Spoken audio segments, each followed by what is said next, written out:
And let me come back one more time. This one right here for Fred Ken and definitely MBE. What do y'all consider, you know what I'm saying, like pure, truly SQ? You know what I'm saying? I understand we got our different ways of how we look at SQ. No power on the sub.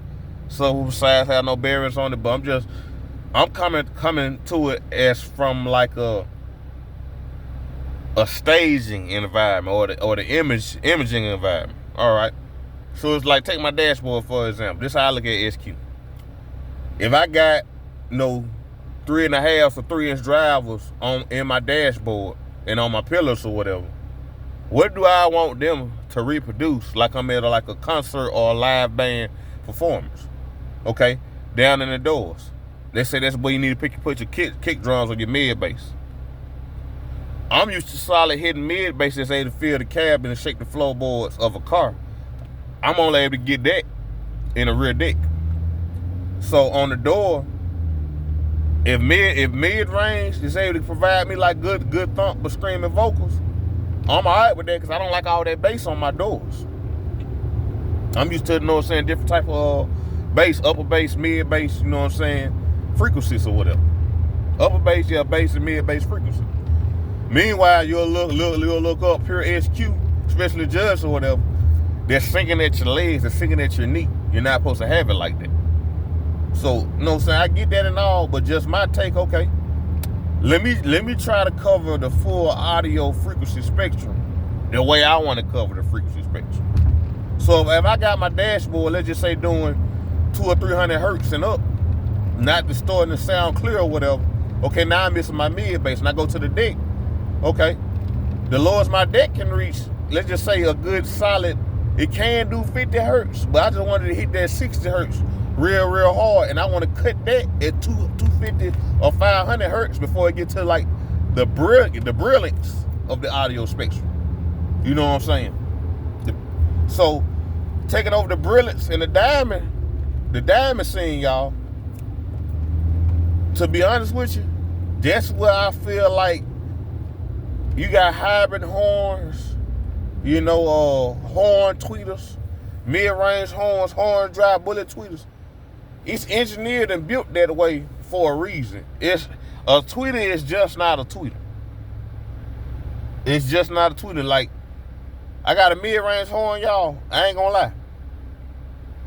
Putting full volume or full power on that horn, even though it's in the door, it dang near will outdo 2 or 3 mid-ranges. If you don't believe me, I'm gonna show that to you. Once I get me another tripod stand, I gotta get my stand fixed. I done broke a leg on it. But I got a demo video coming up just to show how the PRV horn sounds in the door. 2 or 3 of these mid-ranges, y'all, it will give them a run for their money. I'm that serious. That whole 500, I got it at 700 hertz right now to 8,000. It's gonna eat that up. So with a mid-range is shine it, I got them playing 180 hertz or 200 hertz and up, because I know it's not gonna be able to reproduce the mid-bass frequencies that I like. I know what a pure mid-bass driver looks like. I know what it's geared for. The frequency range is a dead giveaway. You know what I'm saying? So now that brings me back to the sub. Because if I got mid-range, I had to go all the way down to 200 or 100 hertz. I got my dashboard 300 hertz and up. I got horns, mid-range horns, not just like a horn. I don't like a horn, man. A horn too loud like an ice cream truck, da-da-da. I'm not talking about that type of horn. This is a mid-range like vocal horn. Y'all talking about like a bullhorn, like Lean on Me, you know what I'm saying? Morgan Freeman talking through that megaphone trying to get somebody's attention. No, this ain't that one. This one able to still catch musical notes. It ain't just catching vocals. So once I put the sub in here, y'all, the only conflict I see is gonna be my mid-bass drivers in the deck, because that's gonna be using the top of the box instead of the whole trunk to unload or reproduce those frequencies, that back wave, whatever.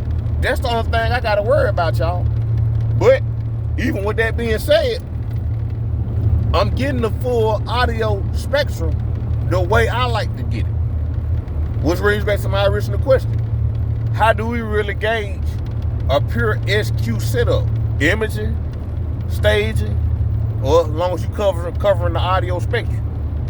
NB, Fred, Ken, y'all let me know.